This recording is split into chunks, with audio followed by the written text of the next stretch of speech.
Miguel Adriano Sánchez Lastra, doctor ya en Ciencias del Deporte, especializado más en la parte de investigación de la epidemiología, actividad física y salud pública, si no me equivoco, Sí, ¿no? epidemiología de la actividad física, puedes decir simplemente. Vale.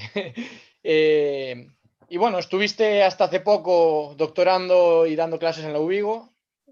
Ahora ya eres doctor oficialmente hasta hace poquito, ¿no? Enhorabuena. Muchas gracias. Nada, sigues en la UVigo de todos modos investigando, si no me equivoco, ¿no?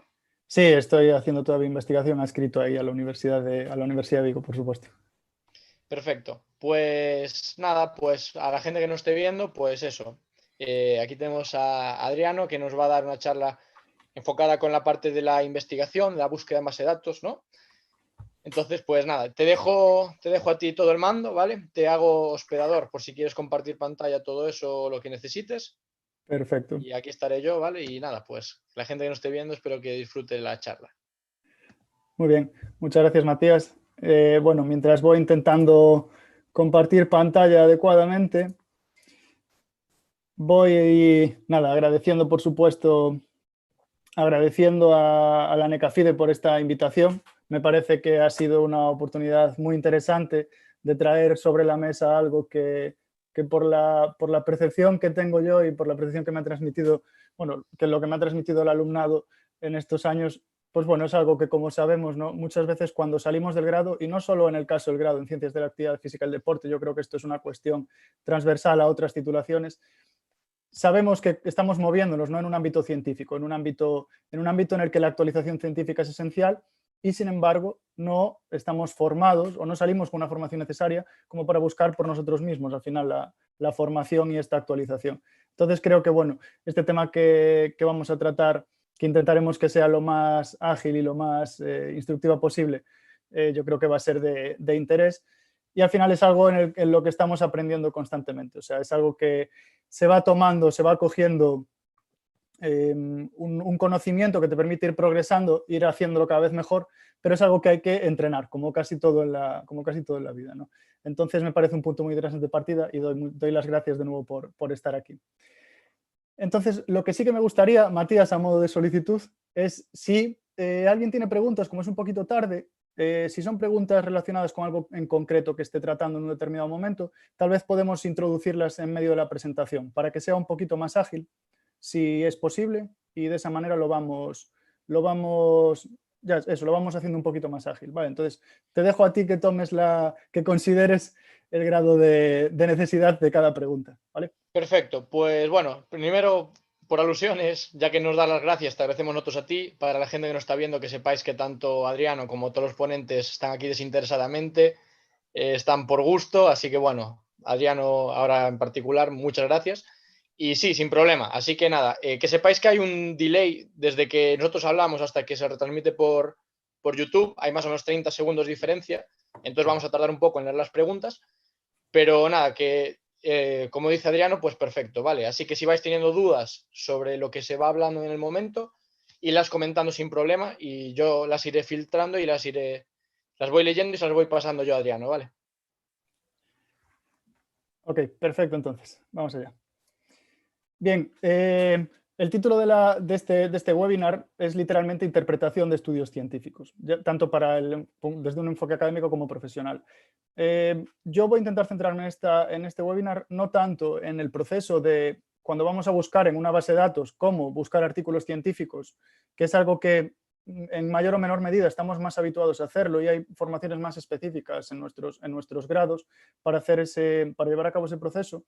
Pero sí que voy a tratar de centrarme en lo que va en el paso siguiente, que me parece que es el paso que generalmente nos crea más problemas, que es interpretar lo que encontramos. Ya no solo buscar y encontrar algo, sino interpretar qué es lo que nos está diciendo lo que encontramos, qué grado de evidencia aporta, si lo que estamos leyendo es de una calidad suficiente como para tomar una decisión en la práctica directamente, por ejemplo, si estamos con una persona que tiene una patología o cosas por el estilo. Entonces, lo que voy a ir haciendo va a ser tratar esta serie de temas.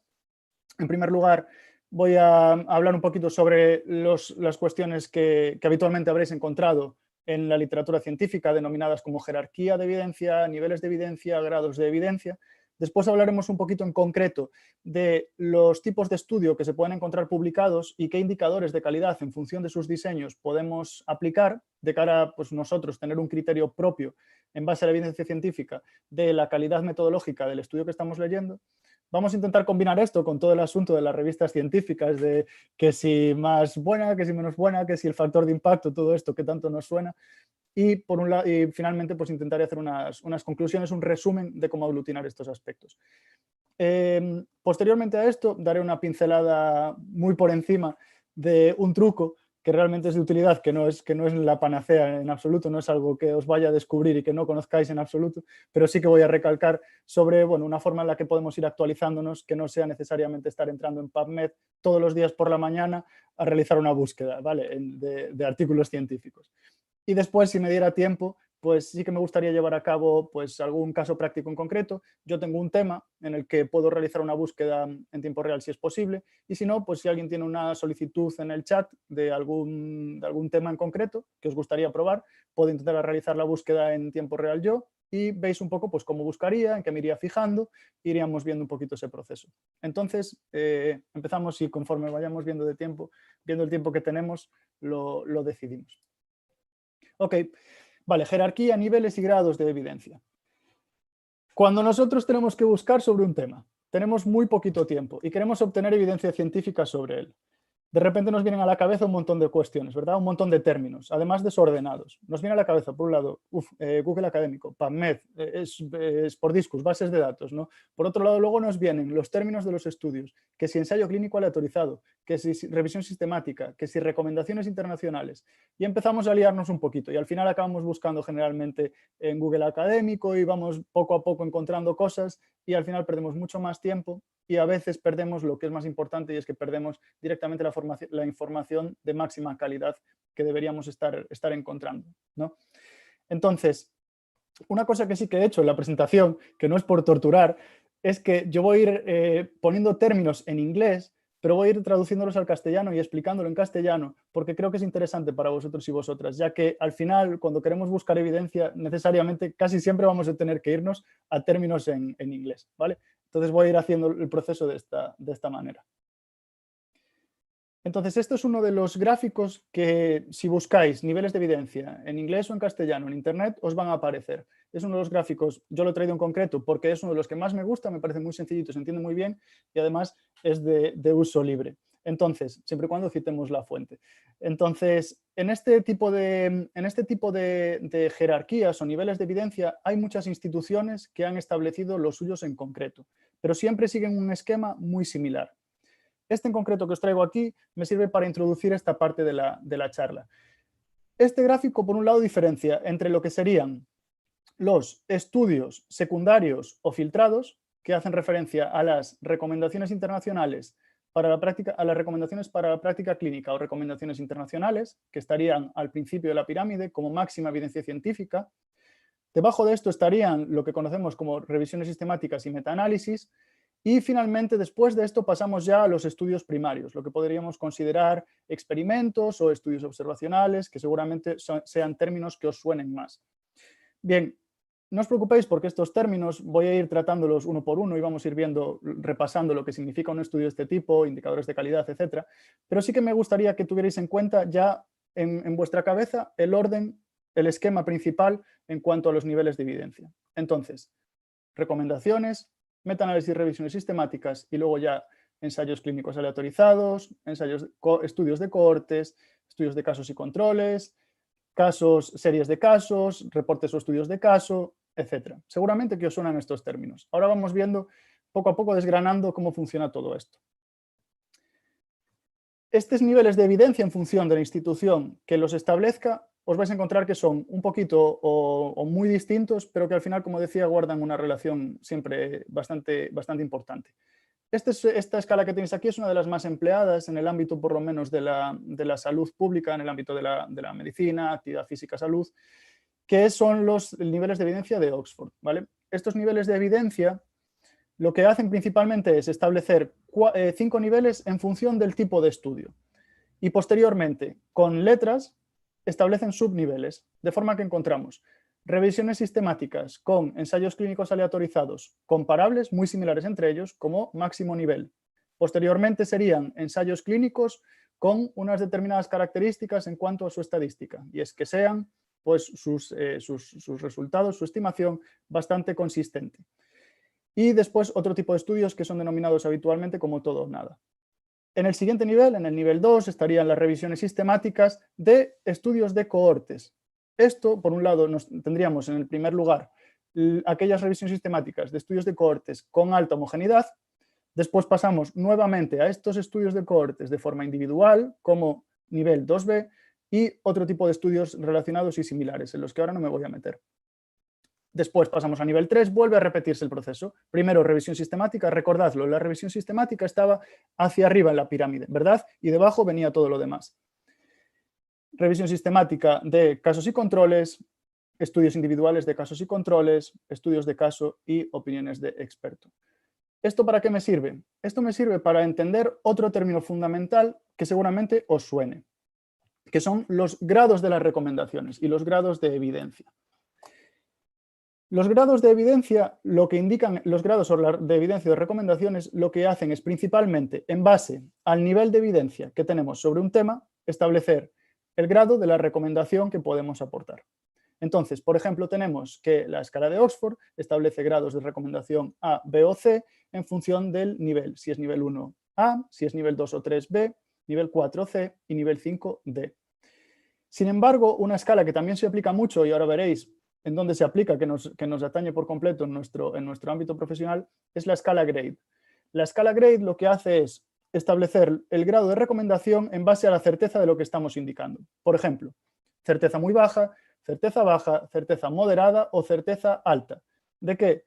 De que lo que estamos diciendo pues, es más consistente, es más probable que cambie o que no cambie a lo largo, si se realizan más estudios y de más calidad, etc. Es decir, la certeza que tenemos de que lo que estamos explicando y presentando va a ser más parecida a la realidad que subyace a la evidencia científica que nosotros tenemos. Por supuesto, esto se realiza en base a una serie de criterios, en los que ahora no me voy a meter, pero que si tenéis preguntas estaré encantado de responder. Entonces, estos términos que hemos visto hasta ahora, que nos quedan en la memoria, pero nos parecen muy complejos de entender, porque es que además son términos que no vamos a estar aplicando nosotros en general en el día a día o en la práctica diaria, cuando buscamos nosotros artículos científicos, son clave. ¿Por qué son clave? Porque esto, como veréis ahora, nos permite entender exactamente el proceso de generación de evidencia científica. Y esto es lo que, si lo tenemos claro, nos va a ayudar muchísimo a la hora de buscar esta evidencia nosotros. Entonces, vamos con cada uno de estos apartados, cada uno de estos niveles de evidencia. Por un lado tenemos las recomendaciones y las recomendaciones para práctica clínica. Un ejemplo muy concreto para nuestro ámbito, recomendaciones internacionales de actividad física y comportamiento sedentario de la Organización Mundial de la Salud. Acaban de publicarse la actualización el 26 de noviembre, si no recuerdo mal, hace unos poquitos días. Esto es para nosotros una especie de Biblia, ¿verdad? Unas recomendaciones internacionales de la Organización Mundial de la Salud. Bien, estas recomendaciones, si vamos a ellas en concreto, estas recomendaciones que todos vosotros y vosotras ya conocéis. Si por ejemplo, para adultos mayores, realizar por lo menos 150 a 300 minutos semanales de ejercicio de actividad física aeróbica de intensidad moderada y vigorosa, ¿verdad? O 75 o 150 de vigorosa, pam, pam, pam. Lo mismo y también con recomendaciones para el ejercicio de fuerza. Esta es la recomendación. Si ahora nos fijamos lo que indican debajo de ella, en el propio informe de las recomendaciones de la OMS, ya nos pone recomendación fuerte, nivel de certeza o nivel de evidencia moderado. Esto es lo que explicábamos antes, ¿verdad? El grado de evidencia según la escala GRADE, ¿sí? Entonces, si nosotros nos vamos a lo que explican, en base a lo que explican desde dónde se extrajo la evidencia científica en estas recomendaciones de la Organización Mundial de la Salud, nos encontramos varias cosas que nos permiten ir entendiendo hacia abajo, en aquellos niveles de evidencia, cómo se están estructurando los conocimientos previos. Nos dicen, por un lado, que estas recomendaciones se han llevado a cabo mediante el empleo de umbrella reviews, revisiones paraguas o sombrilla. Este término puede ser nuevo para algunos, puede no ser nuevo. ¿Qué viene a significar este término? Viene a significar que como ellos mismos indican, una gran cantidad de revisiones sistemáticas, se llevaron a cabo, se incluyeron principalmente revisiones sistemáticas de revisiones sistemáticas. Literalmente es eso, revisiones que aglutinan revisiones sistemáticas. Entonces, como estamos viendo, ya empiezan a mencionar revisiones sistemáticas en las recomendaciones. Ya sabemos que se están basando en esas revisiones sistemáticas. Estamos empezando a acercarnos al siguiente escalón.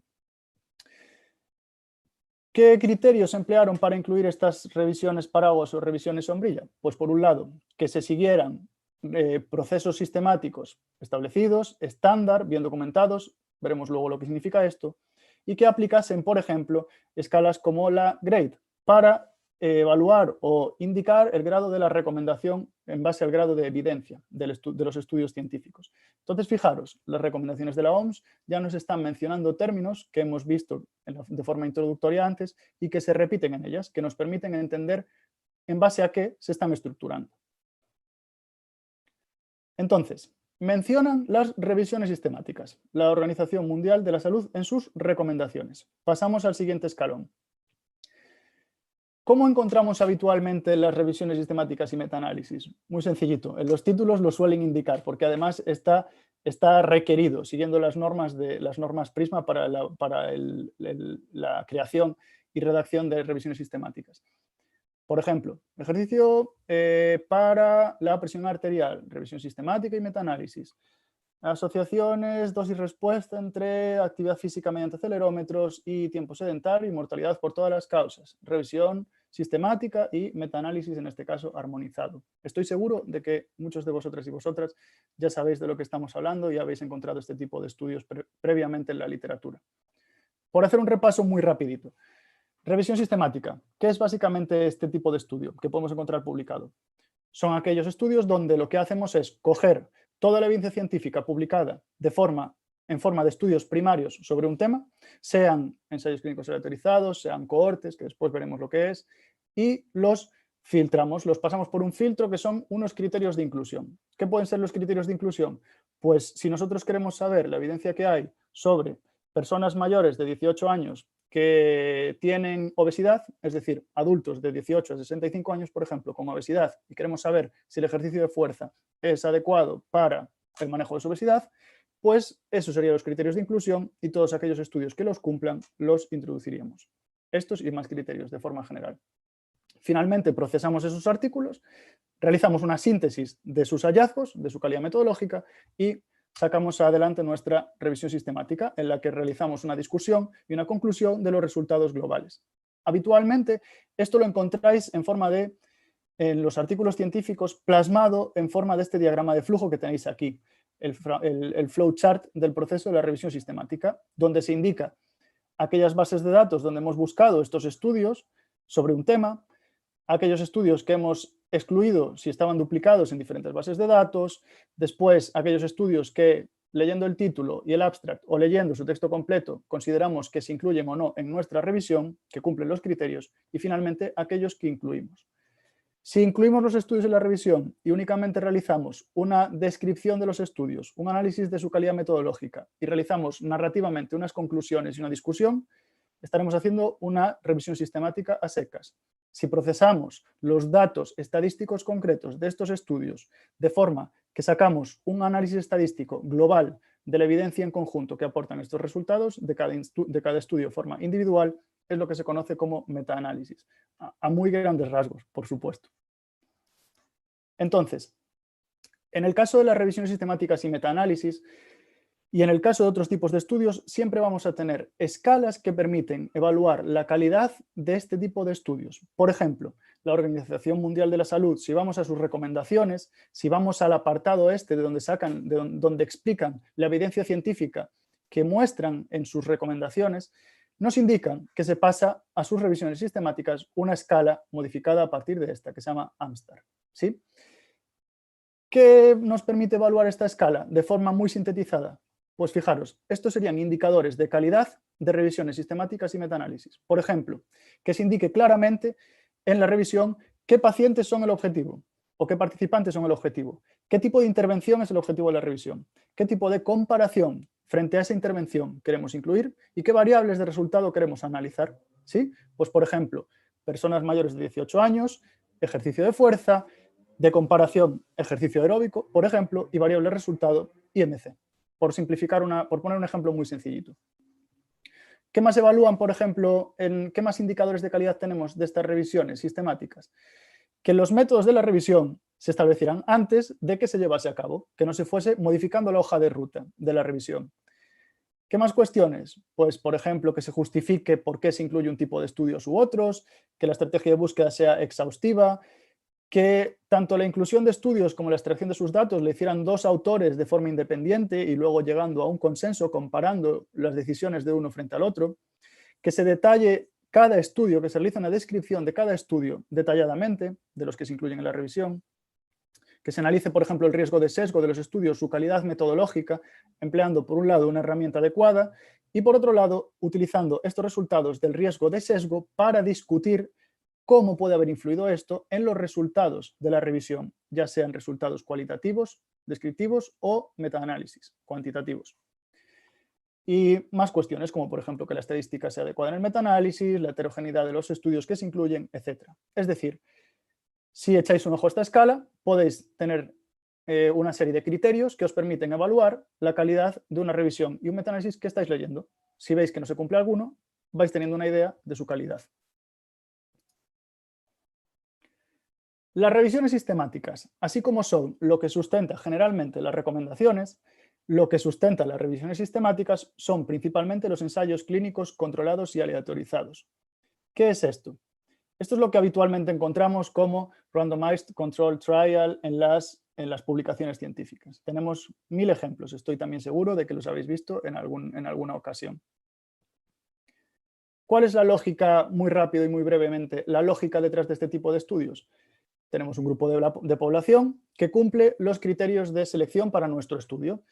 De forma aleatoria,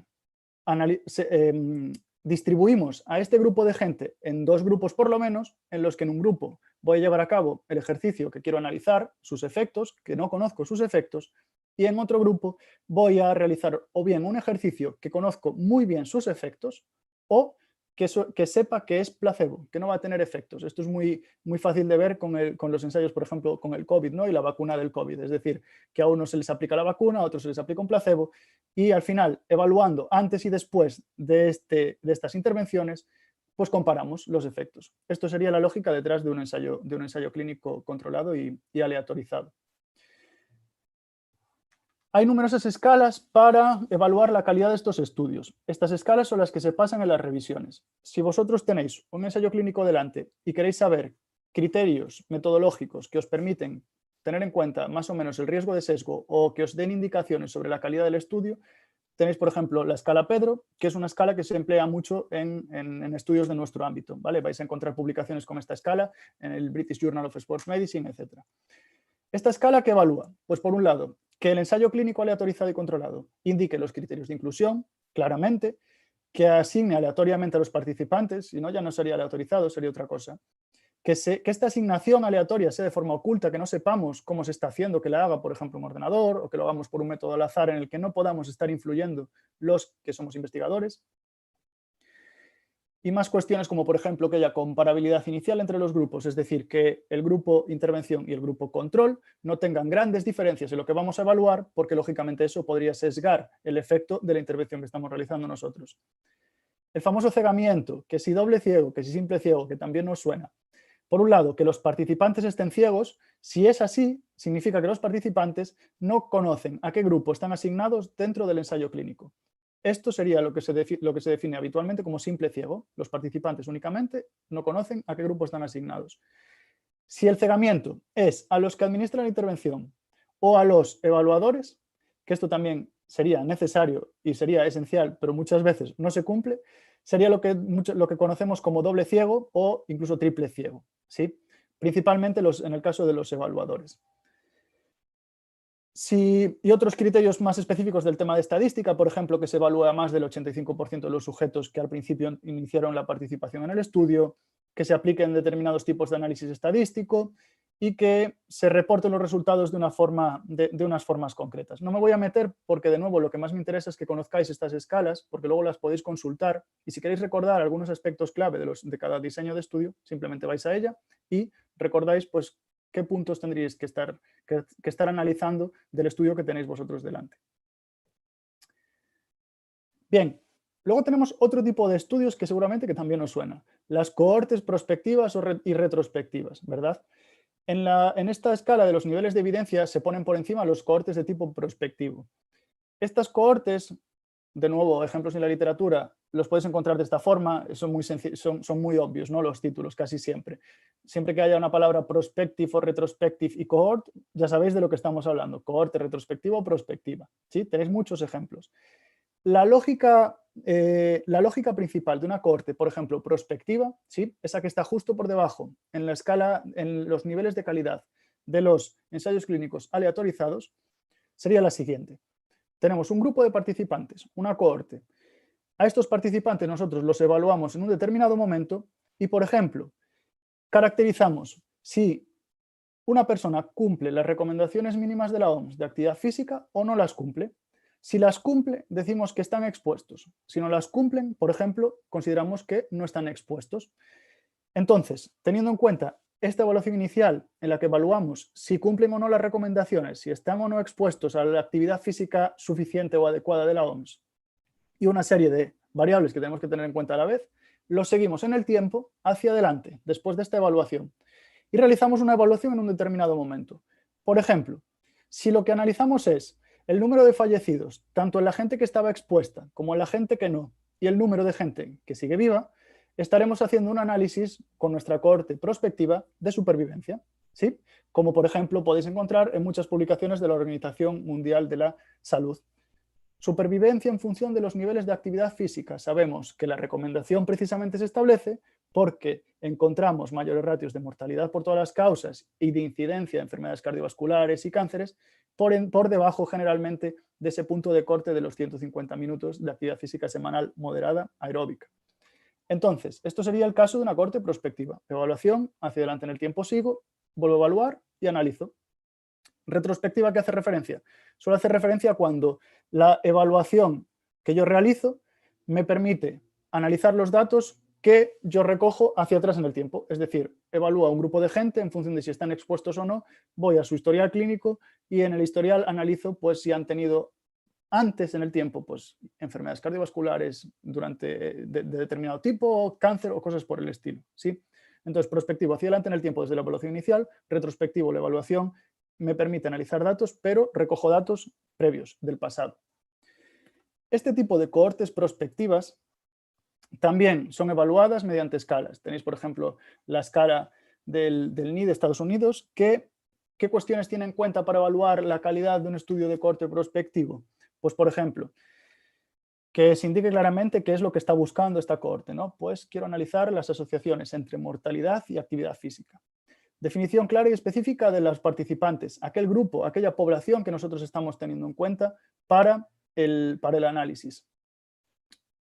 Bueno, y cuestiones un poquito más específicas, como que participen más del 50% de los que se llaman a participar y que cumplen los criterios de inclusión, que los participantes todos pertenezcan a una población igual o muy similar, que se justifique el tamaño de la muestra, es decir, que se justifique que es suficiente o no el número de personas que tenemos incluidas en nuestro estudio, y una serie de factores, que sería muy interesante resumir de forma, tal vez, indicando que es muy necesario en este tipo de estudios, como seguramente os imagináis muchos de vosotros y vosotras, tener en cuenta variables de confusión, variables que si no las conocemos, si no las tenemos en cuenta, pueden cambiar los resultados de nuestro estudio. Bien, entonces, hasta aquí, por recordar las diferencias. Tenemos que los niveles de evidencia se establecen en base al tipo de estudio científico que nosotros tengamos delante, ¿sí? Y cada tipo de estudio científico tiene sus indicadores de calidad. Es decir, que cada tipo de estudio puede tener más o menor calidad científica, calidad metodológica o riesgo de sesgo, ¿verdad? Riesgo de contaminación de sus resultados. Aquí juega un papel fundamental otro aspecto que tenemos que tener en cuenta cuando queremos conocer la calidad o la evidencia que nos aporta lo que estamos leyendo, que son las revistas científicas.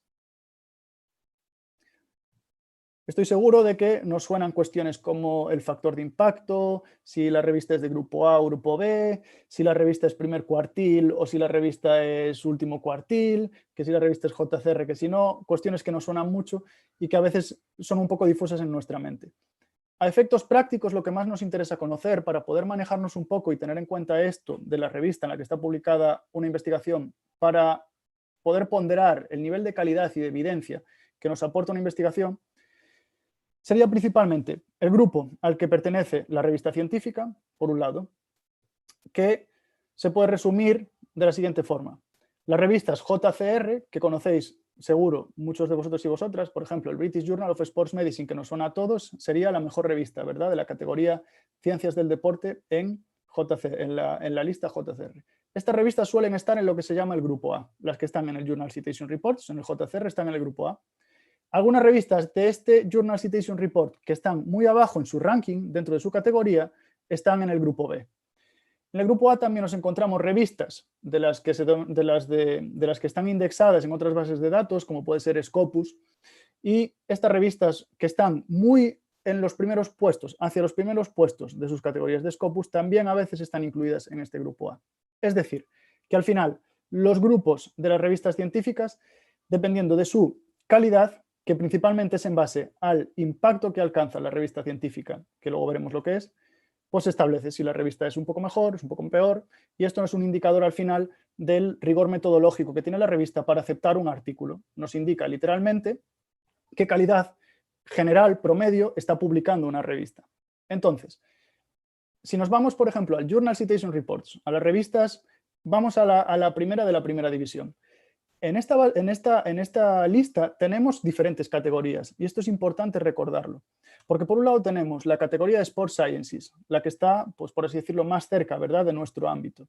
En esta categoría, las 5 primeras revistas, las 5 mejores, las tenéis aquí, por ejemplo, y seguro que os suenan: el British Journal of Sports Medicine, American Journal of Sports Medicine, etcétera, etcétera. Estas revistas están catalogadas en un ranking en base a su factor de impacto. ¿Qué es el famoso factor de impacto del que tanto se nos habla y que tan pocas veces conseguimos entender? Básicamente está en relación al número de citas en un determinado año frente al número de publicaciones de esta revista en los 2 años anteriores. Entonces, si la revista nos indica un factor de impacto más alto o más bajo, nos está indicando su calidad en la producción, en lo que publica esta revista. Ahora bien, si nos vamos a la categoría Sports Sciences, la primera, la mejor revista de todas, es el British Journal of Sports Medicine, el año pasado. ¿Qué pasa? Que si nos vamos a otras categorías, como de JCR, como puede ser la categoría de Medicina General Interna, tenemos otras revistas en los primeros puestos que, si comparamos el factor de impacto con la mejor de la categoría de Sports Sciences, no es comparable, ¿verdad? Por ejemplo, el British Journal of Sports Medicine tiene un factor de impacto de 12 y el British Medical Journal, que está en el 5º puesto de la categoría Medicina General Interna, tiene un factor de impacto de 30. Esto, que es bastante engorroso, porque es muy interesante para nosotros y nosotras. Porque nosotros, si encontramos un artículo publicado en una revista JCR, no tiene por qué estar en la categoría Sports Sciences para que sea de mucha referencia para nosotros, ya que muchas veces los artículos de mucho impacto científico, de mucha importancia científica, como pueden ser las asociaciones de mortalidad con actividad física, etcétera, etcétera, están publicadas en revistas que están fuera de la categoría de Sports Sciences, que están por encima de nuestras revistas de esta categoría. Por lo tanto, tenemos que tener en cuenta que que el factor de impacto y la categoría son cuestiones un poquito distintas, ¿sí? Y tenemos que tener en cuenta esto a la hora de interpretar, de conocer la revista que tenemos delante. Entonces, yo soy consciente que es mucha información, pero precisamente por eso me interesa llegar hasta este punto lo más rápido posible. Entonces, nosotros queremos buscar información sobre algo. ¿En qué tenemos que fijarnos? ¿Qué podemos hacer para fijarnos de forma rápida y sencilla y que nos aporte toda la información posible para conocer si lo que leemos es de calidad o no es? Si lo que me están contando es una milonga de 4 personas o lo que me están contando es evidencia real que ha pasado cribados y criterios importantes. Pues por un lado, el diseño y el tipo de publicación. Recordad, primero estarían las recomendaciones, después las revisiones sistemáticas y metaanálisis, y después los estudios individuales de tipo ensayos clínicos, de tipo cohortes prospectivas y retrospectivas, estudios de casos y controles, etcétera, etcétera. ¿Sí? Entonces, ya si nosotros sabemos esto, cuando queremos buscar información sobre un tema concreto, lo primero que haremos será intentar buscar recomendaciones. Lo segundo que intentaremos buscar será revisiones sistemáticas y metaanálisis, y después nos iremos a estudios individuales de tipo ensayo clínico aleatorizado, de tipo cohorte prospectiva, etcétera, etcétera. Por otro lado, tenemos que tener en cuenta el riesgo de sesgo y la calidad metodológica del estudio que estamos leyendo.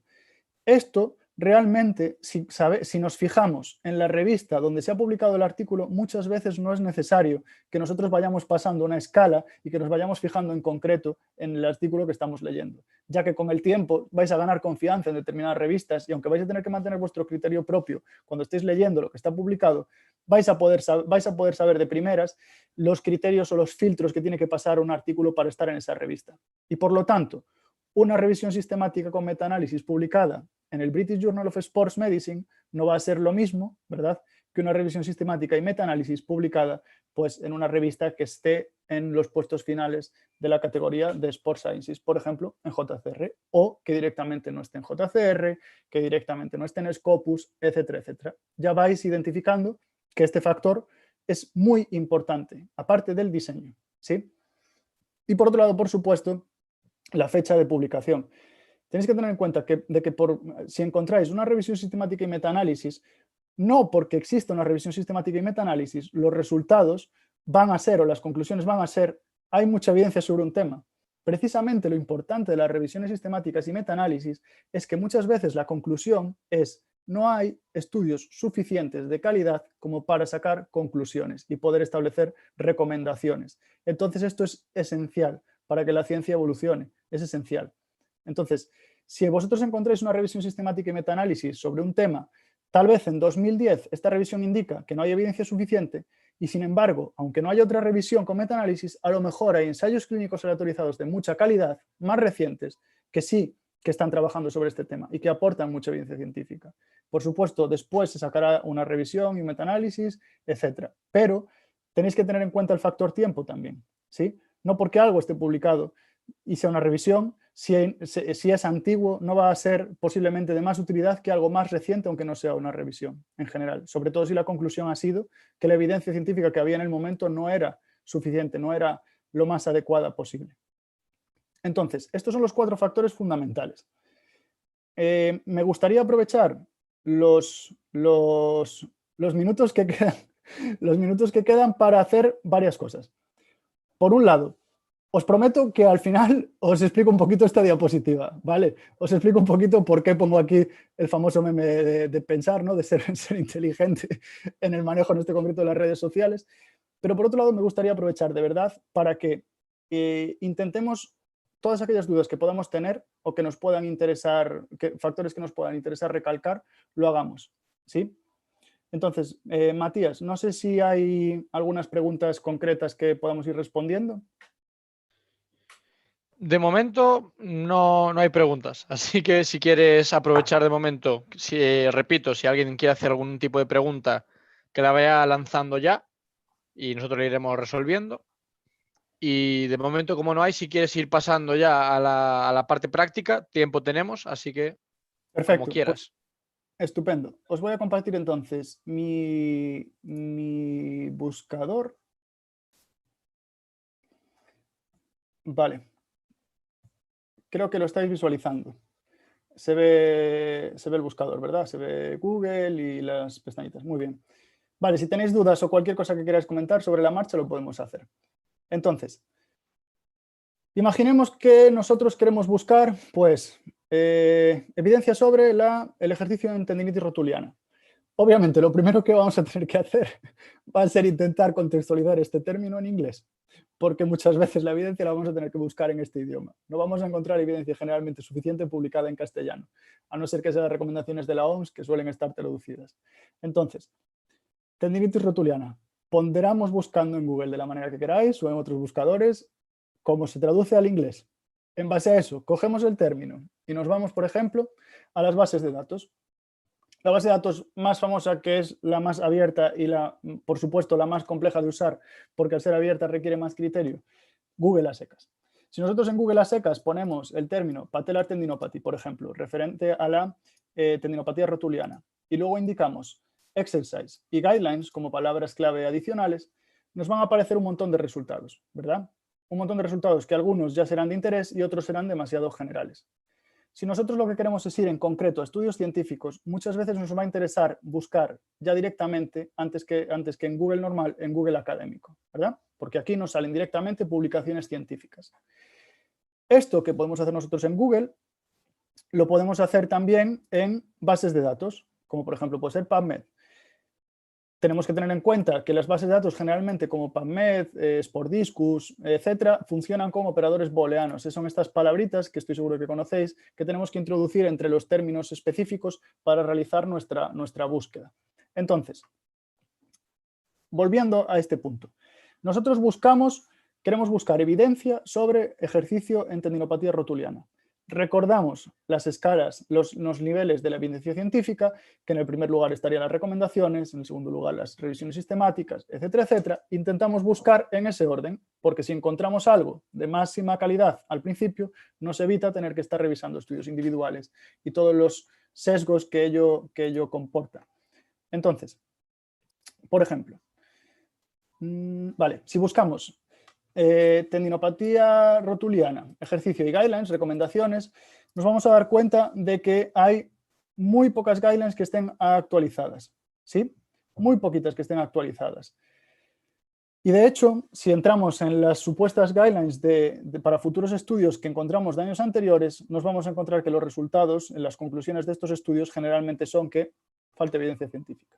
Por lo tanto, las guidelines son lo mínimo que se puede hacer, que sabemos que podría tener un beneficio.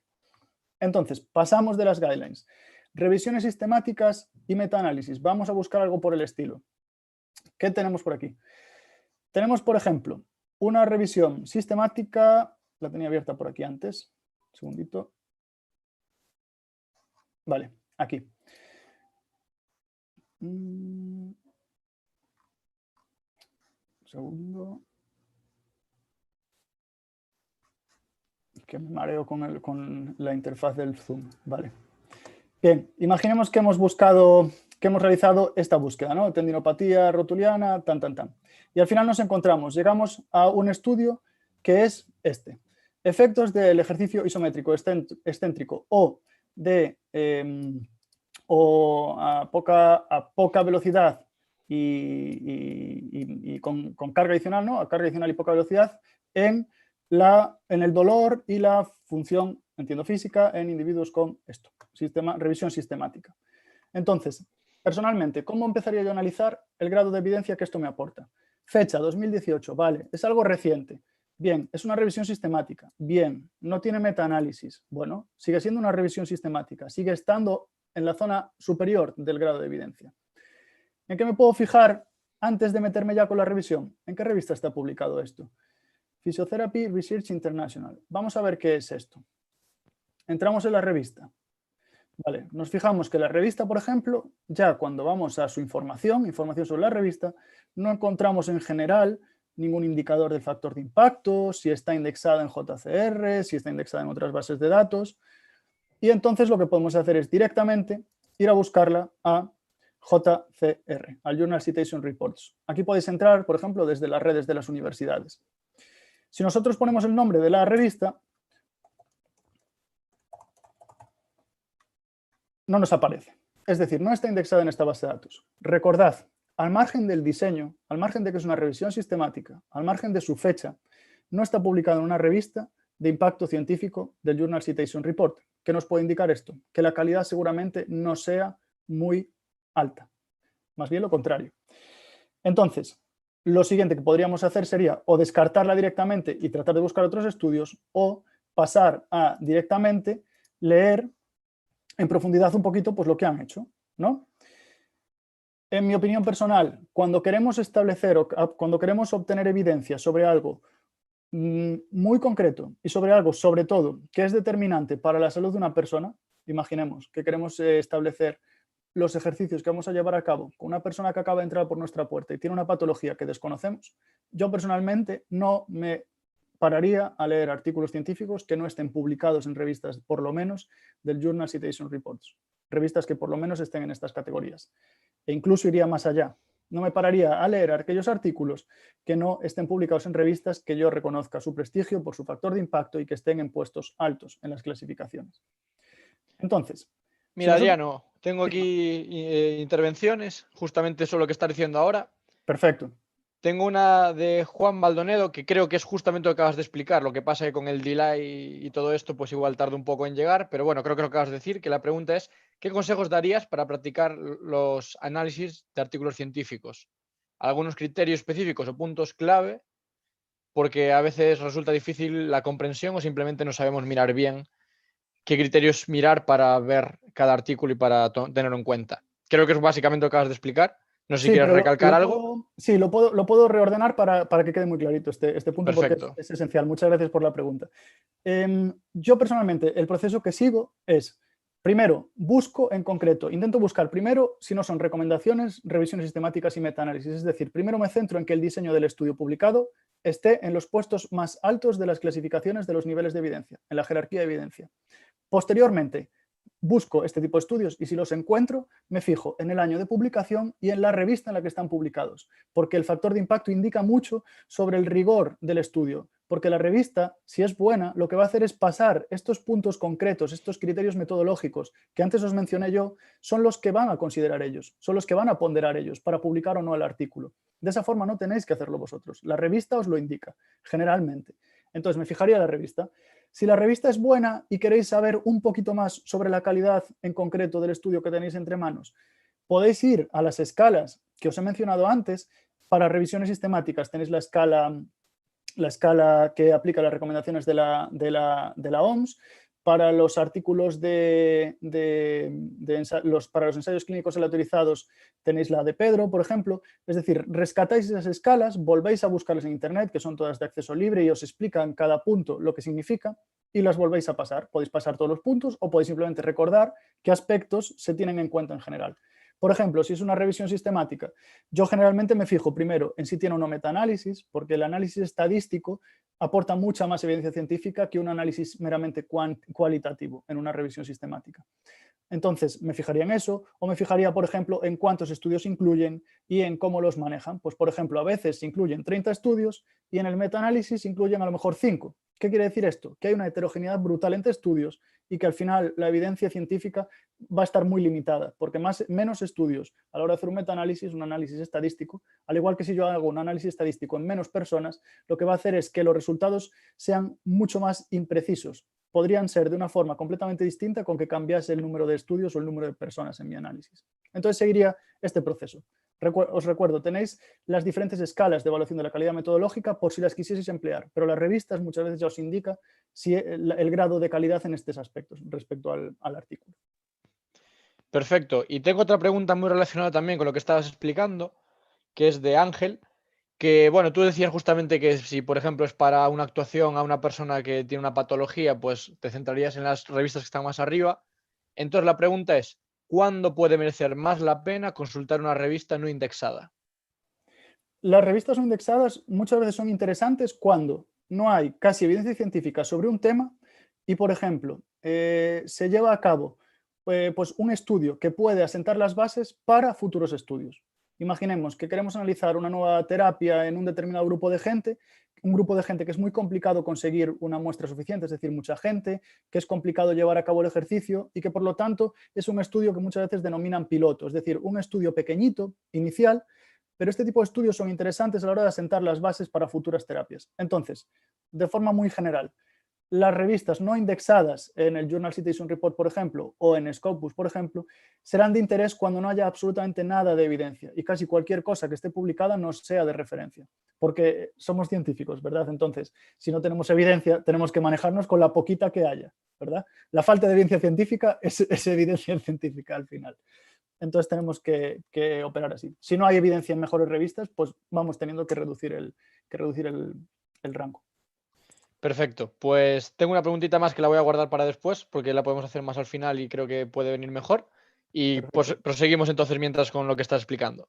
Vale, nada, 5 minutitos o 3 minutos para terminar con este tema. Entonces, por ejemplo, este artículo, de nuevo, es una revisión sistemática, pero una revista que posiblemente no sea de gran relevancia en cuanto al rigor metodológico que tiene. Entonces, proseguiríamos buscando. Lo que podemos encontrar, si nosotros seguimos buscando, es, por ejemplo, este artículo, efectivamente, que tenemos aquí. Esta es una revisión sistemática de ensayos clínicos aleatorizados y controlados. Ya nos lo indica aquí. Entonces, está aglutinando, por un lado, que es revisión sistemática, y por otro, que es de los ensayos individuales con más evidencia científica, los que están encima de la pirámide como estudios primarios. ¿Sí? Entonces, de nuevo, esto es 2011. Ha pasado ya bastante tiempo. En ciencia, 9 años es bastante. Entonces, ¿qué podemos hacer? Por ejemplo, nos fijamos en la revista. La revista Knee Surgery Sports Traumatology and Arthroscopy. Muy bien. Vamos a ella y en esta revista ya nos indican directamente al entrar en su página web, mirad, ya nos indica el factor de impacto, por ejemplo, 3,166. Si no estamos habituados al factor de impacto no nos dice mucho, ¿verdad? Si estamos algo habituados nos indica que dentro de las categorías de Sports Sciences es un factor de impacto relativamente considerable, por lo menos considerable. De hecho, si nosotros buscamos esta revista en el Journal Citation Reports, sí que nos aparece, es decir, por supuesto, al indicarnos el factor de impacto previamente en la propia revista ya nos da una indicación de que está en esta lista. Y si nosotros entramos aquí y consultamos, por ejemplo, el rango en el que está la revista, que lo tenéis aquí abajo, si le dais a Rank, fijaros lo que nos indica. Nos indica que en el año 2019, en JCR, esta revista está en las categorías de ortopedia, ciencias del deporte y cirugía. Y fijaros, está en el top 25% de las 3 categorías, es decir, está en el 25% mejor en ortopedia, en el 25% mejor en ciencias del deporte y en el 25% mejor en cirugía. Esto os lo indica el famoso cuartil, que si es Q1, que si es Q2, Q3, simplemente es el top 25%, top 50, top 75 o por debajo, en el Q4, en el 25% inferior. Entonces, esto es un indicador muy grande de que la calidad de la revista es alta, es muy alta. Ya no solo está en una categoría de más, sino que está en varias. Entonces, yo lo que podría obtener de este estudio en mi cabeza sería, es un estudio antiguo, pero está bien hecho, en una buena revista. Vamos a ver qué nos dice. Me paro un poquito más en esto. Claro, como en la mayoría de casos en cuestiones de nuestro ámbito, nos encontramos con esto en las conclusiones. Hay una falta muy persistente de estudios bien diseñados, con un seguimiento adecuado, con numerosos participantes adecuados y que por lo tanto es muy complicado sacar conclusiones. Entonces, esto es un ejemplo de lo que os comentaba antes. Una revisión muy buena, bien hecha, en una buena revista, es revisión sistemática, pero nos indica que no hay evidencia científica. ¿Para qué nos sirve esto? Para saber que buscando hacia atrás de cuando se publicó esta revisión no vamos a encontrar nada de relevancia, porque si no, lo aglutinaría y lo mencionaría esta revisión. Entonces nos sirve, por ejemplo, para tratar de acotar y decir, muy bien, pues de 2011 para adelante buscamos y seguimos realizando este proceso. ¿Que no encontramos revisiones sistemáticas? Buscamos ensayos clínicos aleatorizados y controlados y los vamos analizando, etcétera, etcétera. Vamos bajando el punto. Obviamente, si nosotros lo que obtenemos es de menor calidad metodológica, son diseños de menor grado de evidencia científica, tendremos que tener más cuidado con lo que aplicamos. No porque esté publicado en una revista científica, porque si es un ensayo clínico aleatorizado y está publicado ahí, no por ello es una verdad inamovible. Todo lo contrario. Fijaros lo que hacen las recomendaciones. Se basan en revisiones sistemáticas de revisiones sistemáticas. Es decir, ya es juntar evidencia y evidencia y evidencia para poder sacar unas conclusiones. Si no, obviamente, no podemos dar recomendaciones para la salud con conocimiento de sus beneficios y sus posibles problemas derivados. Entonces, yo por mí, está todo dicho. Sí que me gustaría aprovechar para contestar más preguntas si las hay. Perfecto, pues en primer lugar, muchísimas gracias. A mí personalmente me ha parecido súper útil lo que has explicado. De hecho, estoy también metido en... Bueno, estoy con el máster de educación, pero también veo estas cositas y bueno, por sí mismo me gusta, entonces he aprendido cosas muy chulas, así que gracias ya personalmente. Y bueno, ya tengo así algún mensaje de alguna persona del chat que dice que muchas gracias, que la charla es muy útil y le irá genial para el TFG. Dicho esto, hay una pregunta que me pareció muy interesante también, que es la que te quería dejar ahora para el final, que sea alguna manera de buscar autores de referencia para algún tema en concreto, o tenemos que ir nosotros mirando quiénes son los referentes de cada ámbito en el que estemos.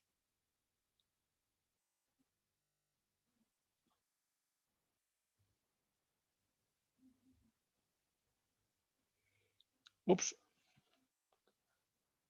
segundito que se acaba de colgar Miguel. A ver si vuelve a entrar. De todos modos, si queréis ir mandando preguntas, podéis irlas mandando. Y vamos a dejar ahora mismo ya el enlace, ¿vale? Dejamos el enlace para marcar la asistencia y valoréis la charla que os ha parecido. Y os voy diciendo ya el código, ¿vale? El código de la charla es el 74.000, ¿vale? 74000, ¿vale? Ahora mismo os aparecerá en el chat. Vale, ya lo tenéis en el chat ahora mismo el enlace. Es el 74.000.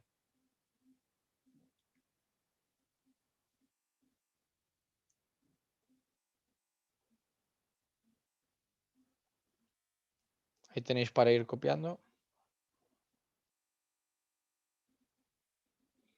Vale, pues a ver si Adriano se vuelve a conectar. Mientras podéis ir cubriendo el cuestionario, ir cubriendo el formulario. Y desde ya, pues muchísimas gracias por participar. Y mañana volvemos. Mañana tenemos más charlas, ¿vale? Mañana y pasado, ¿vale? 4 días. Recordamos que a toda la gente que haya asistido a más del 80% del congreso le daremos un certificado desde ANECAFIDE conforme han participado y han asistido. Y pues nada, muchísimas gracias por la acogida y por estar ahí desde el primer minuto.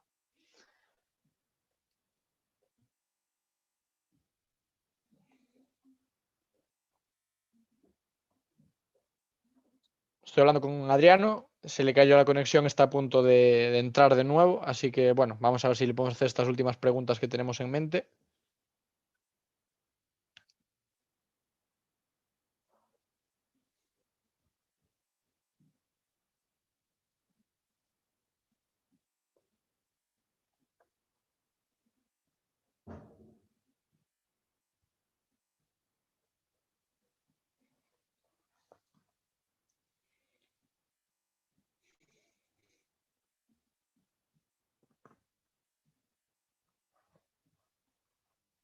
Vale, se está reconectando, así que repito, si tenéis alguna duda que queréis preguntar ahora mismo, pues es el momento.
Hola a todos de nuevo.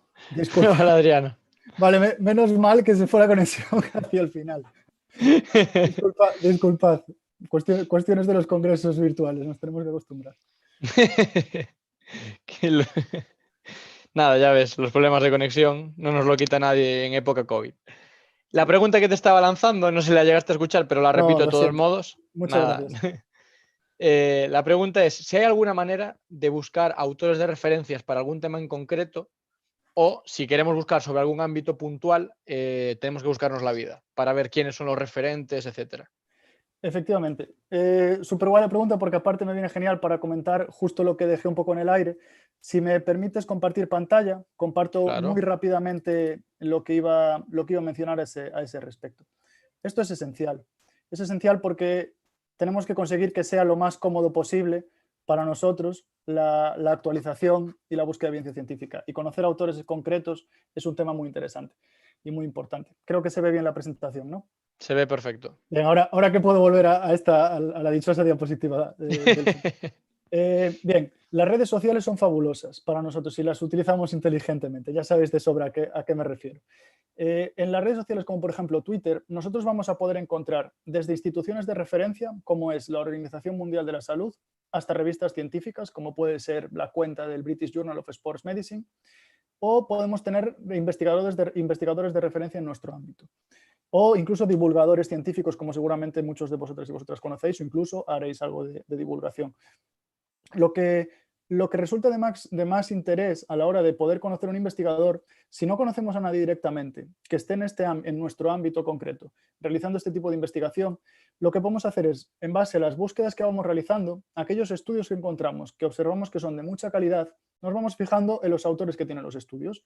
De esa forma podemos probar a ir buscando de vez en cuando alguno de estos autores en Twitter y en la mayoría de los casos los grandes investigadores van a estar en estas redes sociales. Entonces, siguiendo a estos investigadores, una vez que localizamos a uno, por ejemplo, o siguiendo a la revista que publica sobre artículos de nuestro ámbito, van también a retuitear y a interaccionar otros investigadores, etcétera, etcétera. Entonces, mediante una entrada muy humilde en las grandes cúpulas de la investigación, conociendo simplemente el nombre de un autor y poniéndolo en Twitter, o el nombre de una revista y poniéndolo en Twitter, muchas veces acabaréis encontrando autores que se retuitean unos a otros, empezaréis a tenerlos de referencia y por lo tanto es una estrategia muy útil. En mi opinión, buscad los nombres de aquellos investigadores que veáis en aquellos artículos de máximo prestigio o máxima evidencia en vuestro ámbito, en lo que os interese, y intentáis seguirlos en estas redes sociales. Buscáis algo sobre ellos.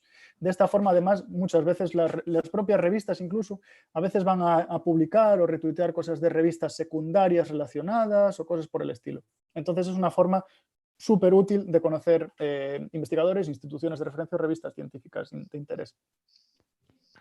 Pues me parece muy bien la manera que lo has ligado con la última presentación. De hecho, esto ya es cosa mía, me gustaría que lo corrobores o no. Creo que posiblemente Twitter sea la red social de las tres que mencionas ahí, en la que más haya investigadores, donde más se hable de ciencia, ¿no? ¿Puede ser? Sí, en base a mi experiencia lo es, porque Facebook generalmente o Instagram se suelen utilizar de una forma un poco más personal, por lo menos en los investigadores. Tenemos que tener en cuenta que la mayoría de investigadores de referencia en nuestro ámbito que tienen alguna edad no son gente que esté tan acostumbrada a las redes sociales. Entonces, para muchas de estas personas usar Twitter ya es ser bastante tecnológico, porque algunos los conozco y sé que las otras le cuestan más. Entonces, Twitter sí, y además, de hecho, Twitter pasa no solo en ciencia, sino también mismamente en política, en periodismo. Es una red social que se emplea mucho desde un punto de vista profesional para hacer divulgación de información. Por supuesto, siempre va a estar llena también de información tóxica y de ahí Bueno, el criterio. Efectivamente, el criterio propio. Tengo una última pregunta para cerrar entonces, que Genial. es, a ver si la has resuelto. ¿Qué autores, revistas y bases de datos de referencia existen para las diferentes ramas? Entiendo que se refiere si tienes alguna sugerencia puntual que ¿Puedo puedas hacer, dar puedo hacer para estas alguna, ramas. Sí, sí, claro, claro. puedo hacer alguna sugerencia puntual? De Pues hecho, venga. para hacerla voy a tener que buscar la manera de escribiros. Venga, vamos a modificar el PowerPoint así rápido. Creo que podéis ver las diapositivas y así podréis observar los nombres por lo menos. Por ejemplo, aquí el problema es que, claro, los investigadores solemos dedicarnos a un ámbito más específico dentro de lo que es las ciencias de la actividad física y el deporte. Entonces, por ejemplo, en todo el ámbito relacionado con la actividad física y salud, tenemos que tener en cuenta una cosa. Revistas como el British Journal of Sports Medicine, por ejemplo, son revistas que van a publicar cosas tanto de salud como de rendimiento, como de otras cuestiones más transversales, tal vez. Entonces, revistas como estas nos aportan información de mucha calidad, tanto de salud como de rendimiento. Es más difícil encontrar artículos sobre rendimiento deportivo, por ejemplo, publicados en revistas fuera de la categoría JCR de Sport Sciences, pero los artículos sobre salud y actividad física sí que muchas veces los encontramos también fuera. Entonces, para rendimiento, esta revista es muy útil y también para salud. Es una revista de ejemplo. Un buen punto de partida para empezar por Twitter. Entonces pongo actividad física y salud, por ejemplo, y rendimiento, pues tenemos esta revista. Luego, por ejemplo, autores de referencia en mi ámbito, por ejemplo, en mi ámbito en concreto de la actividad física y salud o epidemiología, para mí un investigador de gran referencia es este hombre, que es precisamente uno de los investigadores que está metido en las recomendaciones internacionales de la Organización Mundial de la Salud, Ulf Ekelund. ¿Sí? Lo podéis buscar en Twitter y os aparece ahí. Es una persona muy maja, va difundiendo ciencia, va difundiendo otros científicos y vale mucho la pena. Por ejemplo, en rendimiento deportivo, conozco a un personaje de estos que está metido en los centros de excelencia o de investigación. Perdonad los que seáis de fútbol, porque es que yo no soy de ese ámbito y entonces me cuesta decir el nombre bien de ese centro. Son unos de estos centros de excelencia de investigación que están adscritos a, no sé si a la FIFA o la UEFA o alguna institución de estas de máxima importancia. Y este hombre estuvo metido en el desarrollo del famoso ejercicio, por ejemplo, de prevención de lesiones mediante el ejercicio isquiosural, el Nordic Hamstring Exercise, que seguramente os suena. Entonces tenéis a este hombre que siempre me olvido de si es con D o sin D. Por favor, no le saquéis una foto a esta parte de la presentación, pero es muy buen tipo. Entonces, este es una persona de referencia también en rendimiento deportivo que os puede ser de interés. Y, por ejemplo, en educación sí que hay, lo siento mucho, pero os tengo que decir que humildemente no sabría indicaros investigadores, ¿vale? Investigadores de referencia. Entonces, os doy un par de ellos, os doy alguna revista para nuestro ámbito en general, para obtener información de calidad, tanto en salud y en rendimiento. Y sobre eso, construyendo sobre esto, buscando en Twitter, podemos encontrar grandes cosas, grandes fuentes de información.